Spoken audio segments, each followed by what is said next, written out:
अस्सलाम वालेकुम फ्रेंड्स। तो क्या हाल है आप सबका। उम्मीद है आप सब हैरियत से होंगे। कन्नड़ स्क्वाड पार्ट 3 में आप सबका स्वागत है। इसी दौरान जो पॉलिटिशियन की बेटी से मिलने के लिए जाता है जिसका रेप हुआ था, वो जब उसे बात करता है तो उसे वो सारी डिटेल बता देती है और कहती है कि मेरे आंखों के सामने ही उसने मेरे बाबू को मार दिया। जिसके बाद जो उसे यकीन दिलाता है कि मैं उन दरिंदों को तो अच्छा सबक सिखाऊंगा और उनको उनके अंजाम तक पहुंचा दूंगा। उसका साथी उसे बताता है कि पहले कर्नाटक से इब्राहिम के घर पे कॉल हुई थी, जिसके बाद आधे घंटे बाद ही मुंबई के एक फोन बूथ से बहुत सारी कॉलें उनके घर पर गई थी। इसका मतलब वो मुंबई में भी हूँ, हमें जल्दी से मुंबई निकलना चाहिए। वो कहता है कि चलो तैयारी करो, हम अभी मुंबई के लिए निकलेंगे। मुंबई पहुंचने के बाद वो हर गली नुक्कड़ हर चौल में जाकर देखते हैं, लेकिन उन्हें उनका कोई सुराग नहीं मिलता। आखिर वो जब एक चौल में पहुंचते हैं तो वहीं पर उन्हें एक आदमी मिलता है जो उनकी बात कर रहा होता है। दरअसल उसी ने ही उनको पनाह दी थी, लेकिन जब वो उनसे पकड़ते हैं और उसे पूछताछ करते हैं तो वो उसे बताता है कि वो तो एक दिन पहले ही यहाँ से निकल चुके हैं। मैंने उन्हें एक अहमदाबाद की ट्रेन में बिठा दिया है, लेकिन उनका कोई पता नहीं है वो कहाँ पर उतरे हैं। रियो ने बताता है कि मैंने उनको एक नंबर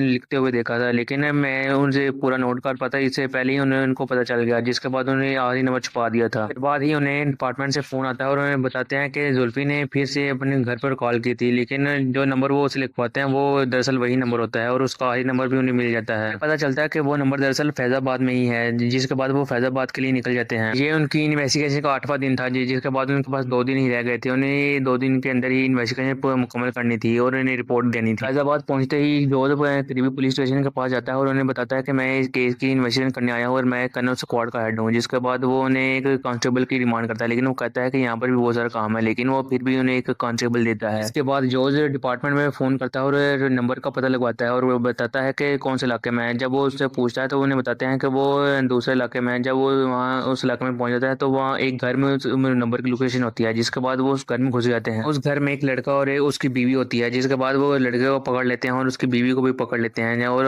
लड़के से पूछते हैं कि जुल्फी और इब्राहिम को जानते हो। जिसके बाद वो कहता है कि हाँ मैं जानता हूँ, लेकिन मैं उनके बारे में कुछ नहीं बताऊंगा, वो मेरे दोस्त हैं। रोज उसे धमकी देता है कि अगर तुमने कुछ ना बताया तो मैं तुम्हारी बीवी को मार दूंगा। जिसके बाद वो कहता है कि तुम कुछ ना करो, मैं तुम्हें बताऊंगा। वो उसे उनके बारे में बताता है कि मैंने उनको दूसरे दोस्त के पास छोड़ दिया था, वो उसे ले जाएगा वहां से। जब वो ये सब जान लेते हैं तो वो उस लड़के को लेकर जाने लगते हैं। जब वो घर से बाहर निकल जाए तो पीछे उसकी बीवी उन्हें आवाज देती है और एक बंदूक में उन्हें डरती है। जिसके बाद वो गोली चला देती है और वो उसे छोड़कर वहीं पे भाग जाते हैं। लेकिन ये उनकी सबसे बड़ी गलती होती है, क्योंकि वो और उसकी बीवी गाँव वालों को बुला लेते हैं और उन्हें रोक लेते हैं। जिसके बाद वो उन्हें छुपने के लिए मजबूर कर देते हैं। जब वो छुप जाते हैं तो एक लड़का उन्हें देख लेता है। इस मूवी का पार्ट 3 खत्म करते हैं और अगर आपको मेरी ये वीडियो अच्छी लगे तो मेरी वीडियो को लाइक और चैनल को सब्सक्राइब करना ना भूलें। अंटिल अल्लाह हाफिज़।